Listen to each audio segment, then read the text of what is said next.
അപ്പോൾ ഇന്നത്തെ പണി ഇവിടം കൊണ്ട് തീർന്നു. ചാലിക്കുഞ്ഞു വായോ, ബാ പാല് കുച്ചാവേ, വായോ ബാബാ, പാല് കുടിക്കാം. നമ്മുടെ കോഴിപ്പെണ്ണുങ്ങളുടെ തീറ്റയാണ് ഇത്. നമ്മൾ ഇന്നലെ എടുത്ത കോളിഫ്ലവറിൻ്റെ ഇലകൾ, പിന്നെ കുറച്ച് ഫുഡ് വേസ്റ്റ്, പിന്നെ പഴത്തൊലി, ഇതെല്ലാം കൂടെ ഉള്ള മിക്സാണ്. കിച്ചണിൽ നിന്നുള്ള എല്ലാ ഫുഡ് വേസ്റ്റുകളും ഉണ്ട്. ഇതിൻ്റെ കൂടെ നമ്മൾ ഇതാണ്ട് കോഴിത്തീറ്റ, ഇതെല്ലാം പെല്ലറ്റ്സാണ്, ഇതുകൂടെ അങ്ങ് മിക്സ് ചെയ്യും. അതിൻ്റെ ഫുഡ് വേസ്റ്റ് ഡിസ്പോസ് ചെയ്യുന്ന പ്ലേസ് അതിലേക്ക് തുറന്നിട്ട് ഇതങ്ങ് ഒഴിച്ചു കൊടുക്കും. ഈ തൈകളെല്ലാം നടുന്നതേ ഇവിടെയാണ്, നമ്മുടെ ഈ വെർട്ടിക്കൽ ഗാർഡനിൽ. ഇവിടെ ആകുമ്പോൾ നമുക്ക് ഇഷ്ടം പോലെ സ്ഥലമുണ്ട്. നമ്മുടെ ഈ ചട്ടിയിൽ നിറച്ചിലയുണ്ട്. അപ്പോൾ അവിടെ ഇരിക്കുന്നിട്ട് നമുക്ക് ഇത് വെച്ച് കൊടുക്കാം. മിനിമം ഒരു 2 ആഴ്ചത്തേക്ക് നമ്മളിത് നോക്കുകയേ വേണ്ട. കോഴിക്കൂട് കഴുകുന്ന പോലെ തന്നെ ഈ കൂടും അങ്ങ് കഴുകി വിടും. ഇതാണ് അവരുടെ നടപ്പ് വഴി. ഈ വഴി തന്നെയാണ് ഞാൻ കൊണ്ടുവന്ന് വെച്ചിരിക്കുന്നത്. ഇത്രയ്ക്ക് നീറ്റാക്കിയാണ് ഡെയിലി നമ്മൾ കൂടിടുന്നത്. ഇത് ചെയ്യാത്ത ഒരു ദിവസം പോലുമില്ല. ഇതൊക്കെ കസ്റ്റം മെയ്ഡാണ്. എല്ലാം നമ്മൾ ഓരോ ആവശ്യാനുസരണം ഉണ്ടാക്കിയെടുത്ത സാധനങ്ങളാണ്. ചാലിക്കുഞ്ഞു വായോ, ബാ പാല് കുച്ചാവേ, വായോ ബാബാ, പാല് കുടിക്കാം. മുട്ടയുണ്ട്, പാലുമുണ്ട്, വാ കുച്ചു വായോ.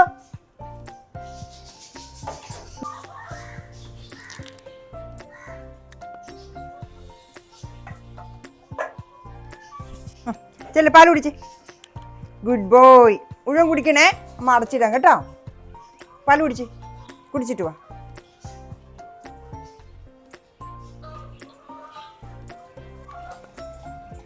പാലും മുട്ടയും ചാർലിയുടെ ഒരു വീക്ക്നെസ്സാണ്. എന്നും രാവിലെ ഒരു മുട്ട, ആ പാത്രം നിറച്ച് പാലും. അടുത്തതേ നമ്മുടെ കോഴിപ്പെണ്ണുങ്ങളുടെ തീറ്റയാണ് ഇത്. നമ്മൾ ഇന്നലെ എടുത്ത കോളിഫ്ലവറിൻ്റെ ഇലകൾ, പിന്നെ കുറച്ച് ഫുഡ് വേസ്റ്റ്, പിന്നെ പഴത്തൊലി, ഇതെല്ലാം കൂടെ ഉള്ള മിക്സാണ്. കിച്ചണിൽ നിന്നുള്ള എല്ലാ ഫുഡ് വേസ്റ്റുകളും ഉണ്ട്. അധികവും ഇതോടെ വേസ്റ്റ് ആകാറില്ല. ഇതിൻ്റെ കൂടെ നമ്മൾ ഇതാണ്ട് കോഴിത്തീറ്റ, ഇതെല്ലാം പെല്ലറ്റ്സാണ്, ഇതുകൂടെ അങ്ങ് മിക്സ് ചെയ്യും.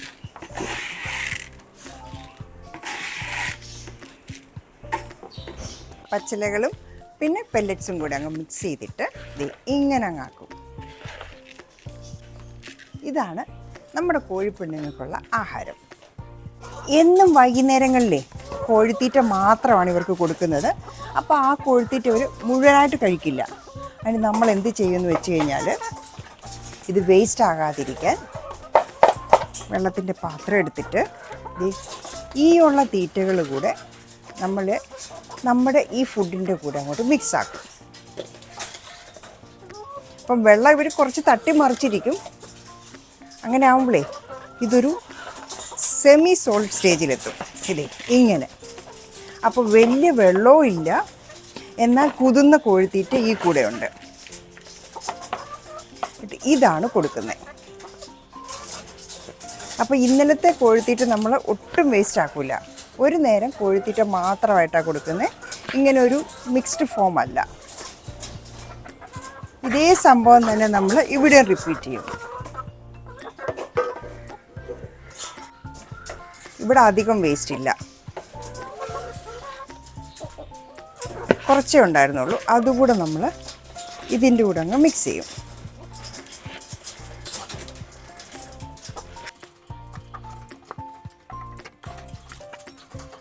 ഇനി നമ്മുടെ വെള്ളപ്പാത്രങ്ങളെടുത്ത് ഇങ്ങോട്ട് വയ്ക്കും. നടുക്ക് വെച്ചാലേ 2 കൂട്ടർക്ക് ഒരുപോലെ വെള്ളം കുടിക്കാം. കുറച്ച് കഴിയുമ്പോൾ ഇത് കൊത്തി എടുത്തുകൊണ്ട് അപ്പുറത്തും ഇപ്പുറത്തും വെക്കുന്നത് കാണാം. ഇവിടെ ഒരു മുട്ടയുണ്ട്, അതും കൂടെ അങ്ങ് എടുത്തേക്കാം. അടുത്തത് വെള്ളം. നമ്മൾ എടുത്തു വെച്ച് നമ്മുടെ പാത്രത്തിലേക്ക് വെള്ളം കൂടെ ഒഴിച്ചു കൊടുക്കും.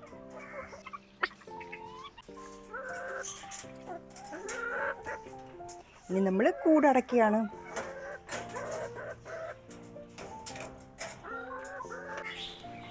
ഇത്രയൊക്കെ കഴിഞ്ഞെത്തുമ്പോഴേക്കും ചാർലി പാല് കൂടി കഴിഞ്ഞിരിക്കും. ഇനി അവൻ എൻ്റെ കൂടെയുള്ള നടപ്പാണ്. അമ്മയുടെ മോനാണേ. അയ്യോ, ഇതെന്ത് സ്നേഹം! കൊച്ചാട്ടോ, അമ്മയുടെ കുഞ്ഞു വാവയാണേ. ഗുഡ് ബോയ് ആട്ടോ. പിന്നെ ഇത് കോഴിയുടെ തീറ്റയ്ക്കകത്ത് ഇടാൻ പറ്റാത്ത കുറേ കിച്ചൺ വേസ്റ്റുകളാണ്. ഇതെല്ലാം നമ്മൾ വെള്ളം കൂടെ അങ്ങ് ചേർത്ത് മിക്സാക്കും. ഇത്രയും ഒരു ചെറിയ പാത്രത്തിലുള്ള വേസ്റ്റൊക്കെ നമുക്ക് മിച്ചം വരാറുള്ളൂ. ബാക്കിയെല്ലാം കോഴിക്കൊക്കെ ആയിട്ട് നമ്മൾ യൂസ് ചെയ്യുവാണ്. ഇനി ഇത് നമ്മൾ ബയോഗ്യാസ് പ്ലാന്റിൽ ഇടാൻ പോകുന്നു. ബയോഗ്യാസ് പ്ലാന്റിൻ്റെ ഫുഡ് വേസ്റ്റ് ഡിസ്പോസ് ചെയ്യുന്ന പ്ലേസ് അതിലേക്ക് തുറന്നിട്ട് ഇതങ്ങ് ഒഴിച്ചു കൊടുക്കും. ഇവിടെ തന്നെ ഈ കോഴിക്കൂട് ക്ലീനിങ് ഉണ്ട്, പക്ഷെ അത് ലാസ്റ്റാണ്. കാരണം കോഴിക്കൂട് ക്ലീൻ ചെയ്ത് കഴിഞ്ഞാൽ അപ്പം തന്നെ പോയി കുളിച്ച് ഡ്രസ്സ് മാറണം. അത് ലാസ്റ്റ് മാത്രം ചെയ്യുന്നൊരു കാര്യമാണ്. ഇതെല്ലാമേ നമ്മുടെ വാളരിപ്പയറാണ്. ഇതെല്ലാം ഇത് പന്തലിൽ നിന്ന് വെളി ചാടിപ്പോകുന്നു. അപ്പോൾ നമുക്ക് ഇവരെ ഒന്ന് പന്തലിലേക്ക് കയറ്റി വിടാമോ എന്ന് നോക്കാം. ഈ പുറം ചാടി പോകുന്നവരെയൊക്കെ ഒന്ന് പതിയെ ഈ കമ്പ് വെച്ച് നമ്മുടെ പന്തലിലേക്കൊന്ന് കയറ്റി വിടാം. ഇവരൊക്കെ ഈ ഭിത്തി വഴി കയറാനുള്ള ശ്രമത്തിലാണ്. പതുക്കെ ഇങ്ങോട്ടാക്കി കൊടുക്കാം. ഒരു വലിയ ഒരാൾ നിൽക്കുന്നു, ഇതിനെ കൂടെ പിടിച്ച് ഇങ്ങോട്ടിടാം. അടുത്ത വള്ളിയുടെ അടിയിൽ കൂടെ കയറ്റി വിട്ട് കഴിഞ്ഞാലേ ഇവർ ഓട്ടോമാറ്റിക്കായിട്ട് പന്തലിലോട്ട് ജോയിൻ ചെയ്തോളും. ഇവിടെ നിന്നേ 1-2 ചീരത്തൈകൾ കൂടെ പറിച്ചെടുക്കാം. ഇന്നലെ സൂപ്പർ മഴയായിരുന്നു, അതുകൊണ്ട് നല്ലപോലെ മണ്ണെല്ലാം നനഞ്ഞ് കിടക്കുക. കാരണം ഇത്രയും കൂട്ടക്കൂടി നിൽക്കുന്നിടത്ത് ഈ ചീരത്തൈകൾ അടി നിൽക്കുന്ന ഒന്നും ഇനി വളരില്ല. അതിലും ഭേദം ഇവരെ മാറ്റി നട്ടു കഴിഞ്ഞാൽ അവർക്ക് വളരാൻ പറ്റും. ഈ തൈകളെല്ലാം നടുന്നതേ ഇവിടെയാണ്, നമ്മുടെ ഈ വെർട്ടിക്കൽ ഗാർഡനിൽ. ഇങ്ങനെ അങ്ങ് നട്ടു വെക്കുക. ഇവിടെ ആകുമ്പോൾ നമുക്ക് ഇഷ്ടം പോലെ സ്ഥലമുണ്ട്.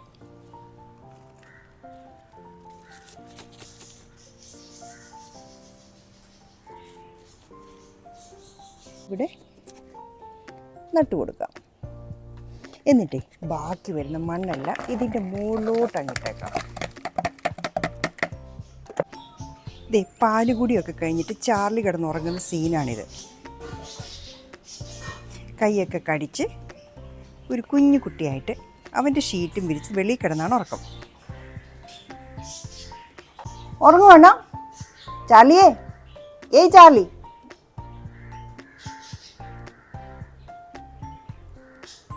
ഇതെല്ലാമേ എന്താണെന്നറിയാമോ? പനിക്കൂർക്കല. ഇതിങ്ങനെ കൊച്ചു കൊച്ചു ചട്ടിയിലാക്കി നട്ടുവെച്ചിരിക്കുകയാണ്. ഇതൊന്ന് ഇനി ഇവിടെ വേറെ പല ചട്ടികളും ഉണ്ട്. അപ്പോൾ ഇതെല്ലാം നമ്മളുടെ കിളികൾക്കുള്ള തീറ്റയാണ്. ഇത് ആവശ്യാനുസരണം അവർ കഴിച്ചോളും. അങ്ങനെ ആകുമ്പോൾ ഇത് വാടിപ്പോകത്തില്ല. നമ്മൾ മുറിച്ചിട്ട് കൊടുത്തു കഴിഞ്ഞാൽ കുറച്ച് നേരം കഴിയുമ്പോഴേക്കും ഇതെല്ലാം വാടി ആ കൂട് മുഴുവൻ വൃത്തികേടായിട്ട് കിടക്കും. പക്ഷെ ഇങ്ങനെ കൊടുക്കുകയാണെങ്കിലോ അതവർ ആവശ്യത്തിന് ഉപയോഗിക്കുകയും ചെയ്യും, ബാക്കി അവിടെ നിൽക്കുകയും ചെയ്യും. നമുക്കേ ഈ ചട്ടി അങ്ങെടുത്ത് മാറ്റാം. എന്നിട്ട് പുതിയ ചട്ടി വെച്ച് കൊടുക്കാം. ഇത് നിറയെ ഇലയാണ്. ഇത് കാണുമ്പോഴേ അവർക്കറിയാം അവർക്കുള്ള തീറ്റയാണ് ഈ വന്നതെന്നുള്ളത്. ഇതാകുമ്പോഴേ അവർ ആവശ്യമനുസരിച്ച് വന്ന് കഴിച്ചോളും. നല്ല ഫ്രഷ് ആയിട്ടുള്ള ഇല കിട്ടുകയും ചെയ്യും. മുറിച്ചിട്ട് കഴിഞ്ഞാൽ അതെല്ലാം വാടി കൂട് മുഴുവനും വൃത്തികേടായിട്ട് കിടക്കുകയും ചെയ്യും. പിന്നെ എന്നും ചെയ്യുന്ന വേറൊരു കാര്യമുണ്ട്. നമ്മുടെ കോഴിക്കൂട് കഴുകുന്ന പോലെ തന്നെ ഈ കൂടും അങ്ങ് കഴുകി വിടും. അപ്പം അത്യാവശ്യം ഉറുമ്പുകളൊക്കെ എവിടെയെങ്കിലും ഉണ്ടെങ്കിൽ അതെല്ലാം പോയിക്കോളും. പിന്നെ ഈ വെള്ളം വെച്ചിരിക്കുന്ന കാലിനകത്ത് ഡെയിലി വെള്ളം ഒഴിക്കും. കാരണം കൊതുക് വന്നൊക്കെ മുട്ടയിട്ടാലേ സ്റ്റാഗ്നൻ്റ് ആയിട്ട് വെള്ളം കിടന്നു കഴിഞ്ഞാൽ കൊതുക് വന്ന് മുട്ടയിടും. അതൊന്ന് പ്രിവെൻറ്റ് ചെയ്യാനായിട്ട്. അപ്പോൾ ചെടികൾക്ക് കൂടി ഇതൊരു നനവാകും. പിന്നെ കൂട് നല്ല ക്ലീനായിട്ട് കിടക്കും. ഇത് നമ്മുടെ ബേഡ് ഫീഡർ. ഇതിനകത്ത് തെന ഫില്ല് ചെയ്ത് കൊടുത്തിട്ടൊരു 2 ആഴ്ച കൂടുതലായിട്ടുണ്ട്. ഓൾമോസ്റ്റ് തീരുന്ന സ്റ്റേജായി കേട്ടോ. അപ്പോൾ നമുക്ക് അതുകൂടെ ഒന്ന് ഫില്ല് ചെയ്ത് കൊടുക്കാം. പതുക്കെ അവരെ ശല്യം ചെയ്യാതെ ഈ സ്കൂളത്തിൽ നിന്ന് ഞാനിതിങ്ങ് എടുത്തു. ഇനി നമുക്കിത് ഫില്ല് ചെയ്യാം. ഇതേ നമ്മുടെ ബേഡ് ഫീഡർ. ഇതെല്ലാം അവർ കൊത്തി കഴിച്ച തെനകളുടെ തോടാണ് കേട്ടോ. ഇത് മുഴുവൻ തോടാണ്. അകത്ത് കുറച്ച് തെന കൂടെ കിടപ്പുണ്ട്. പക്ഷെ നമുക്ക് ഈ തോടിനെ അങ്ങ് കളയാം. ഇവിടെ ഒന്ന് അടച്ചുകൊണ്ട് എല്ലാം പോയി. ഇനി നമുക്ക് നമ്മുടെ തെന ഇതിനകത്ത് ഫില്ല് ചെയ്യാം. തുറന്നിട്ട് ജസ്റ്റ് ഇട്ട് കൊടുത്താൽ മതി.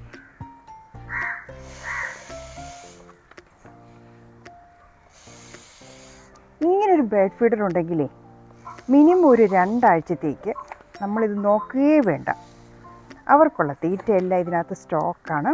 അതുകൊണ്ട് നമ്മൾ എങ്ങോട്ടെങ്കിലും പോയാലുമേ ഈ സ്റ്റോറേജ് സ്പേസ് ഉള്ളതുകൊണ്ട് നമുക്ക് ഇവരുടെ കാര്യം ഓർത്ത് ബോധേഡാകുകയേ വേണ്ട.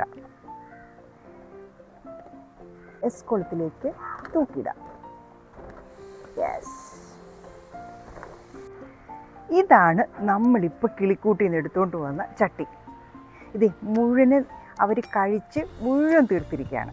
അതിൻ്റെ തണ്ട് മാത്രമുണ്ട്. പക്ഷേ ഈ തണ്ട് ഇനി കിളിച്ച് വരില്ല. അപ്പം നമുക്കിതിനെ ഒന്ന് റീപോർട്ട് ചെയ്യാം. കാര്യമായിട്ടൊന്നുമില്ല കേട്ടോ. ഇവിടെ എനിക്ക് ഒരു മദർ പ്ലാന്റ് ഉണ്ട്. ഞാനിങ്ങനെ നിർത്തിയിരിക്കുന്നത്. ഇതിൽ നിന്ന് കുറച്ച് പീസസ് എടുത്തിട്ട് കട്ട് ചെയ്ത് നമുക്ക് ഇതിലേക്ക് വയ്ക്കാം. ഇതാണ് എൻ്റെ മദർ പ്ലാന്റ്. ഇത് മുഴുവനും ഇങ്ങനെ കട്ട് ചെയ്ത് നിർത്തിയിരിക്കുകയാണ്. ഒരു വലിയ ചെടിയാണ്. അപ്പോൾ ഇതിൽ നിന്ന് ഏറ്റവും മൂത്തത് നോക്കി ഒരു കമ്പങ്ങ മുറിക്കാം. ഒരു 2-3 ബ്രാഞ്ച് കൂടെ നമുക്ക് ഇതിൽ നിന്ന് എടുക്കണം. ഇതിനും അടിയിൽ നല്ല തണ്ടുണ്ട്. ഇനി ഒന്നുകൂടി എടുക്കാം. ഓരോ ചട്ടി മാറ്റുമ്പോഴും നമ്മൾ ഇതിൽ നിന്ന് തന്നെയാണ് പീസസ് എടുത്ത് കുത്തിവെക്കുന്നത്. ഈ കമ്പിട്ടെ ഇങ്ങനെ ഓരോ ഹോൾ ഇടുക. എന്നിട്ട് ആ ഹോളിലേക്ക് ഇതിനെ അങ്ങ് കുത്തി ഇറക്കുക.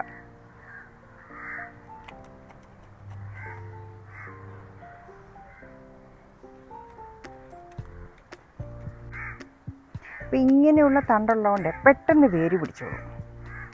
നല്ല മൂത്ത തണ്ട് അടിയിലുണ്ട്. ഒരാഴ്ച കൊണ്ടേ ഇവർ വേരൊക്കെ പിടിച്ച് നല്ല റെഡിയായി വരും. അപ്പോഴേക്കും ആ ചെടി മാറ്റി നമ്മൾ ഈ ചെടി വെച്ച് കൊടുക്കും. ഇവിടെ ഇങ്ങനെ പല ചെടികളുമുണ്ട്. ഏതാണോ ഹെൽത്തി ആയിട്ടുള്ളത് അത് നമ്മൾ അവർക്ക് വെച്ച് കൊടുക്കും. അപ്പോൾ ഫ്രഷ് ആയിട്ടുള്ള ഇലകൾ അവർക്ക് ഡെയിലി കഴിക്കാം. ഇന്നലെ ഇവിടെ സൂപ്പർ മഴയായിരുന്നു കേട്ടോ. ദേ പാവയ്ക്കായ്ക്ക് നമ്മൾ കവർ കെട്ടി കൊടുത്തിരിക്കുകയാണ് ഈച്ച കുത്താണ്ടിരിക്കാൻ. പക്ഷേ ഇതാണ്ടേ അതിനകത്ത് നിറച്ച് വെള്ളമായി. അപ്പം നമുക്ക് ഈ വെള്ളം അങ്ങ് തുറന്നു വിടാം. സിസേഴ്സ് വെച്ച് ഒന്നൊന്ന് മുറിക്കുകയാണ്.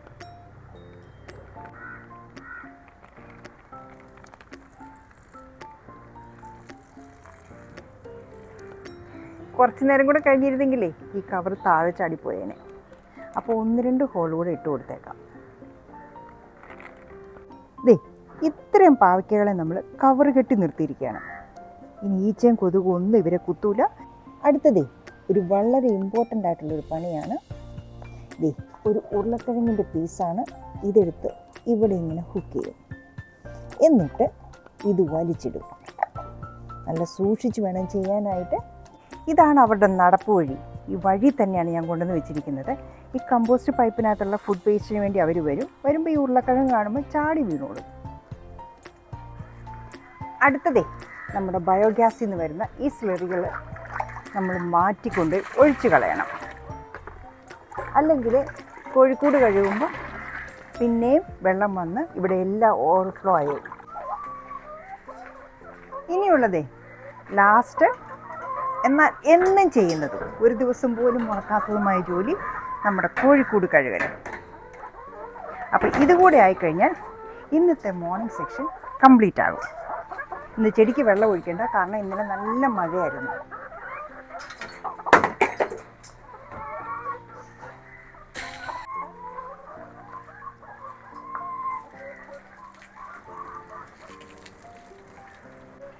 ഇത് ചെയ്യാത്ത ഒരു ദിവസം പോലുമില്ല. ഡെയിലി റുട്ടീനകത്തുള്ള ഒരു കാര്യമാണിത്.